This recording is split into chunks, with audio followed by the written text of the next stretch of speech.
سلام، د نن سهار د 9 بجو خبرونو ته مو زه سمیع الله امینی هرکلی وایم. نن د محرم لسمه د حضرت محمد صلی الله علیه وسلم د لمسي امام حسین د شهادت له ورځې سره برابره ده. امام حسین د هجرت په 4 کال د شعبان پر 3 په مدینې ښار کې سترګې د نړۍ ته پرانیستې. په 1 هجري قمري کال کې واک ته د یزید له رسېدو وروسته امام حسین له هغه سره بیعت ونه کړ او له مدینې مکې او له هغه ځایه د کوفې او کربلا پر لوري روان شو چې په پایله کې د یزید له لښکرو سره په نښته کې له خپلو 2 یارانو سره شهادت ورسید. له همغې ورځې را په دې خوا هر کال د محرم د میاشتې 10مه ورځ د حسیني عاشورا تر نامه لاندې د افغانستان په ګډون د نړۍ په ډیریو اسلامي هیوادونو کې د ویر او نعتونو په ویلو سره لمانځل کیږي. د امریکې ولسمشر وایي له افغان طالبانو سره د امریکایانو د سولې خبرې نور دوام نه کوي او ختمي دي. ډونالډ ټرمپ تېره ورځ په سپینه ماڼۍ کې له خبریالانو سره په خبرو کې زیاته کړه تر کومه ځایه چې ده پورې اړه لري له طالبانو سره د سولې خبرې نورې نه کیږي او په وینا یې امریکا اوس هم غواړي چې له افغانستان ووځي خو پر سم وخت به ووځي. د سره سم ښاغلي ټرمپ پر خپله ټویټر پاڼه لیکلي چې په تېرو 4 ورځو کې امریکا په افغانستان کې دښمن دومره سخت ځپلی چې په تېرو 10 کلونو کې هم نه و ځپل شوی. د میدان وردګ اوسیدونکي وایي 2 شپې مخکې د بې پیلوټه الوتکې په بمباریو کې 2 ولسي وګړي وژل شوي دي. دوی وایي دغه کسان د سید آباد ولسوالۍ د تنګي درې په برهاني خیلو سیمه کې په داسې حال کې په نښه شوي چې د یو موټر په وسیله یوه کور ته د فاتحې لپاره روان وو. د میدان وردګو سیمه ییزو مسؤلینو لا تر اوسه په دې اړه څه نه دي ویلي.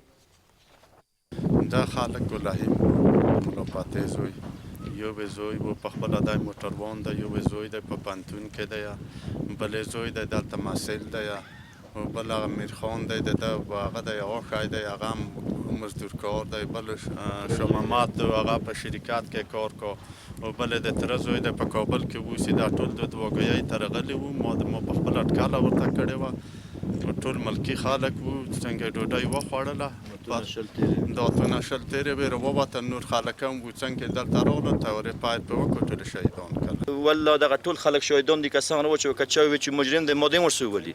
خو موټروانان د یوه کوره د شپږ غړي لاړل، که یو خلیل مسای پاتې شو، نور په یوه کور کې 3 کونډې دې ورته پاتې شوې. که څوک بیا چې غټ سرپرست لري والله کې لري. موټر کې راځي و د موږ د کور د مخې څخه تېرېدل او دا رقم مرمۍ پرې ورکړه چې ته دونه غټه مرمۍ نه وه، د موږ وړۍ ټول زراعت راکړل. نم شپه په کار ورده، نم ورځ په کار ورده. په خدای معنی دغه ماشومانو ته عصبي مرض واړو غوټو کونډو هغه ته د ټولو ته دا پېښ ده. ولسمشر غني وایي اوس باید د ټاکنو په ترسره کېدو کې هیڅ ډول شک او شبه نه وي او سوله هم له مشروعیت پرته نشي تامینېدلی او مشروعیت له ټاکنو پرته نه رامنځته کیږي. ښاغلي غني تېر ماښام د امنیت او ټاکنو په اړه جوړه شوې ناستې کې زیاته کړه چې سوله زموږ لومړیتوب دی، خو د سولې کلي په ټاکنو کې ده او د ټاکنو ترسره کېدل زموږ ملي دنده او تاریخي مسؤلیت دی. ولسمشر همداراز په ډاګ کړه چې د ټاکنو شفافیت پر وړاندې ان کوچني ګواښ ته هم اجازه نه ورکوو او راتلونکي ورځې د ټاکنو ترسره کېدو ته ځانګړې کوو څو په راڼه سراسري او ټول شموله توګه ترسره شي. څه باندې 80,000 زده کوونکي یوازې په غور ولایت کې له ښوونځي تګه پاتې شوي دي. د دغه ولایت مدني فعالین زیاتوي د دغه ولایت له 140,000 زده کوونکو څه باندې 80,000 یې د ناامنیو، د نامسؤلو وسلوالو د شتون، د ناوړو دودونو او د پوهنې ریاست د کمزوري مدیریت له امله له ښوونځي تګه پاتې شوي دي. دوی تېره ورځ په یوې ناستې کې همداراز زیاته کړه چې په دې ولایت کې 800 ښوونځي شته خو 600 یې تړلي پاتې دي او ښوونکي یې هم یا له هېواده تښتېدلي او یا هم د جګړو په مورچو کې دي.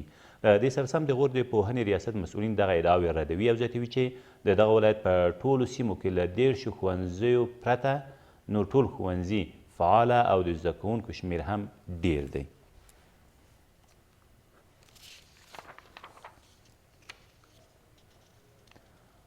او ولسمشر غني د بنګلادیش پر وړاندې په تاریخي ټسټ لوبه کې د افغانستان د کرکټ ملي لوبډلې د بریا له امله مبارکي وویله.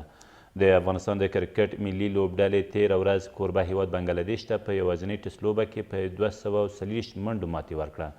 د افغانستان د کرکټ بورډ په وینا محمد نبي ساخل له ټسټ لوبې استعفا ورکړه او د افغانستان کرکټ ملي لوبډلې لوبډل مشر راشد خان له دغو لوبو د غوره لوبغاړي خپله جایزه هم ښاغلي ساخیل ته ډالۍ کړه. دا تر دې مهاله وروستي خبرونه، تر بیا مو الله مل.